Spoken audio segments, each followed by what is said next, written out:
Greetings, everyone. This is Rock and Roll Spot Convention with the Weekly Comic Roundup. We've made it halfway through the roundup, so let's keep on trucking. Starting off with Miles Morales Spider-Man number 26. Where we left off, in an effort to fight off his vampirism, defend off his vampiric tendencies. Black Panther has gifted Miles a vibranium suit, and well, shortly after this, the Vulture attacked once again. Basically, highly displeased with highly mad about the fact that Miles is dating Starling, Vulture's granddaughter, and kind of feeling that Miles turned her against him. So the issue opens with more of the fight between Vulture and Miles. And it's wreaking havoc on Missy Knight's safe house.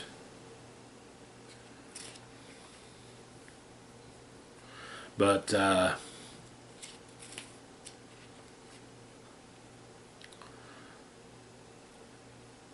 Miles defeats Vulture, and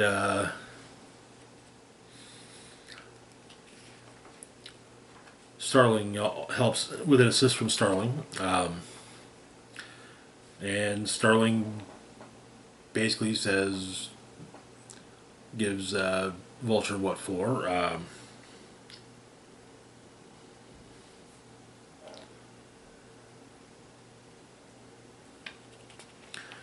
And basically, you know, explain that she wants him out of her life because of the man he has turned out to be.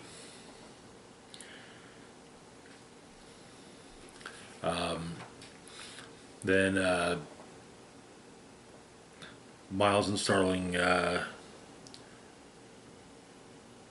talk a bit, and she does.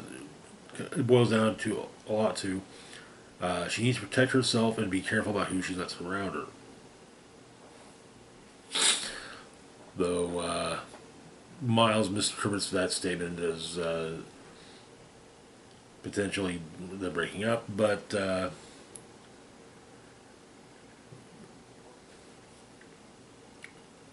yeah, their relationship is as strong as ever. Black Panther, however, mentions that there is.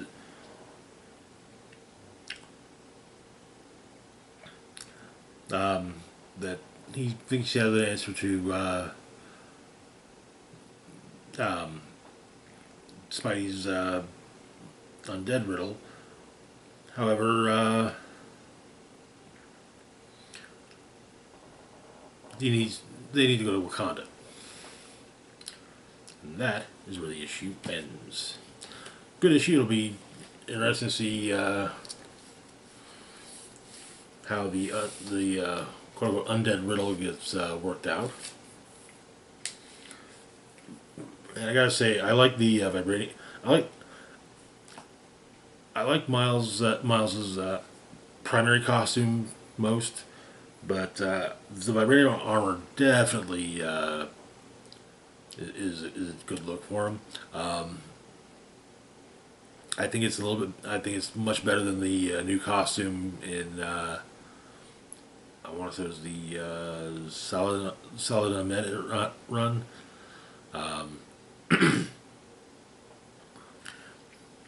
But if Miles were to start wearing the vibranium armor, that'd be cool. I'd be cool with that. Moving on though to our next book, we've got Spider-Gwen, the Ghost Spider, number 7. Where we left off, Gwen had made a new friend, Jessica Jones, Private Eye, and the two of them had started looking for information on Black Tarantula. However, Black Tarantula had managed to find out who Gwen is, and left her a bouquet of roses and a creepy note in her apartment. So the issue opens with a judge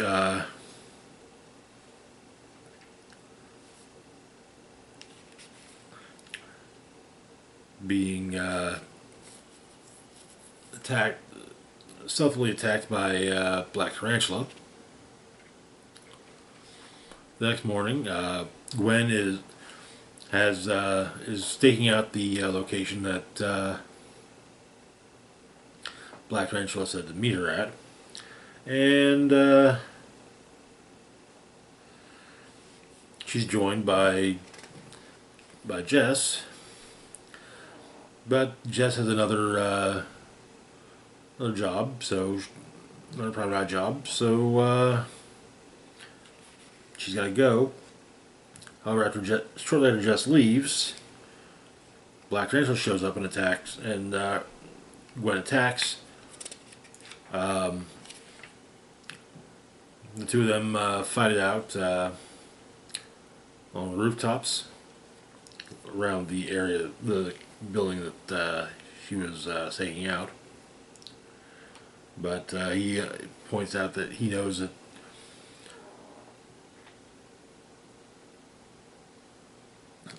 her Ghost Spider moniker is more fitting than people realize, because Gwen Stacy of Earth 616 is dead. But and he kind of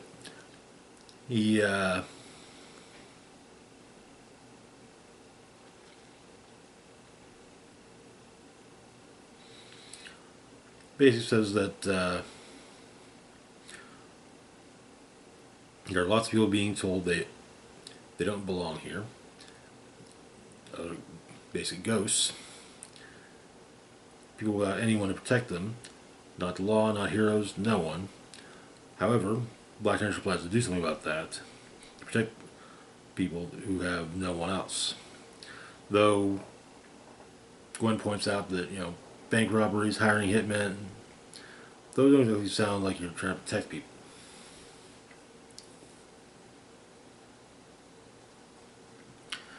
And basically says, maybe the morality that she lives isn't exactly for her. And he says he's going to show her what's possible before he leaves.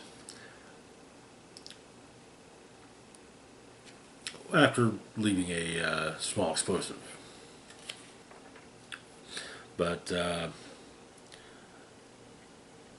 apparently the judge being it was kidnapped and is going, and his and him being questioned is being live streamed on every TV in New York.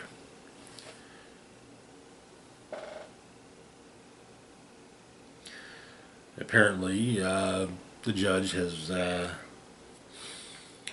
maybe a little less than honest. But that is where the issue ends. Good issue, good issue. I like the fact that it seems that Jessica Jones is going to be a recurring character in the series. It's nice to see. It's nice seeing Jess at least somewhat regularly. Anyways, moving on to our last book, we've got Chasm, Curse of Kaine, number 4, wrapping up the Spider-Clone miniseries. So where we left off,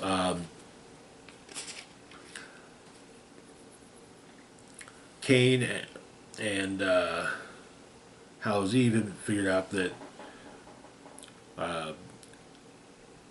Druid of the Eternals is seeming to be the thorn and responsible for Ben's recent mental issues. and he once again took control. Also, well, the Mole Man opted to invade the service world yet again. And so, Kaine, Hallows' Eve, and a now once again in control Chasm fight off the subterranean invasion, and it turns out that with Hallows' Eve using her cat mask, it turns out that Ben finds that oddly, weirdly sexy. Loves 80s cartoons, but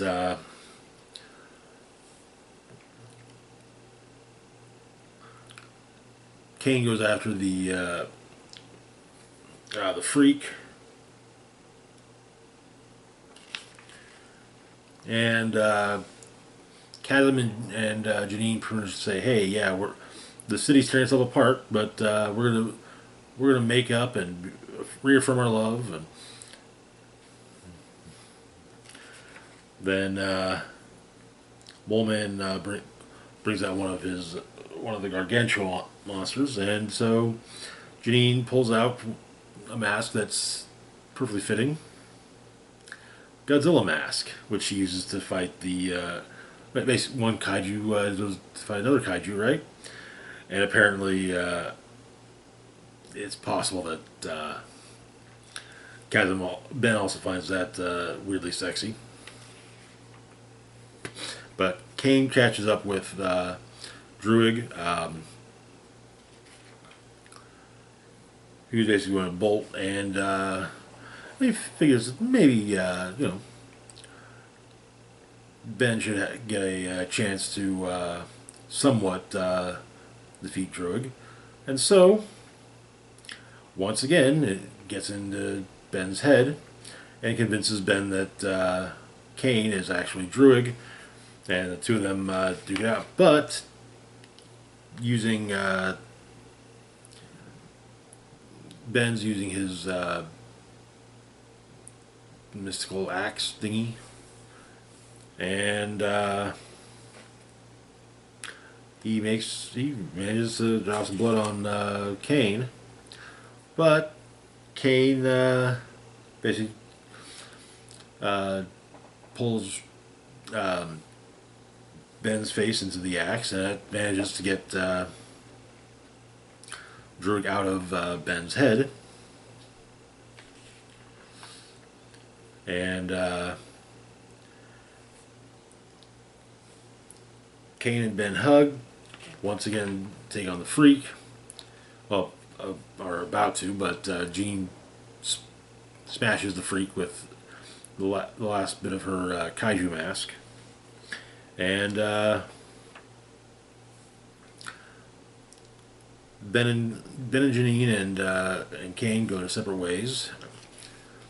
And apparently, at Kaine's apartment in Queens, there was a vermin that got into the building, and Ben and Janine figure they're finally gonna have that fresh start. They finally have it, and when Janine asks what they're gonna do with it, Ben simply says, "Whatever they want." And that is where the series ends, with the promise that Chasm, Hallows' Eve, and Scarlet Spider will return at some point. Honestly, I kind of actually really like the character of Hallows' Eve, and I really do look forward to seeing her return. Chasm, I think it's more a case. It's Chasm is really feeling more like a character that Marvel editorial doesn't know what to do with, as well. And Kaine actually, it's like, yeah, okay, he's a spider character a spider clone that's more tries to be more like Peter, but doesn't use the any particular but obviously you use a different moniker than Spider-Man, which is good because there's currently 2 active ones. So yeah. But anyways, that's going to do it for now. As always, feel free to like, share, and subscribe. Links to my Facebook, Twitter, Blue Sky, Instagram, Mastodon, Patreon, and PayPal can be found in the description box down below. Big shout out to Patreon patron Red Man as a Penis. Thank you so much for your support. It is greatly appreciated. This is Rock and Roll Spock signing off saying, live long and rock hard.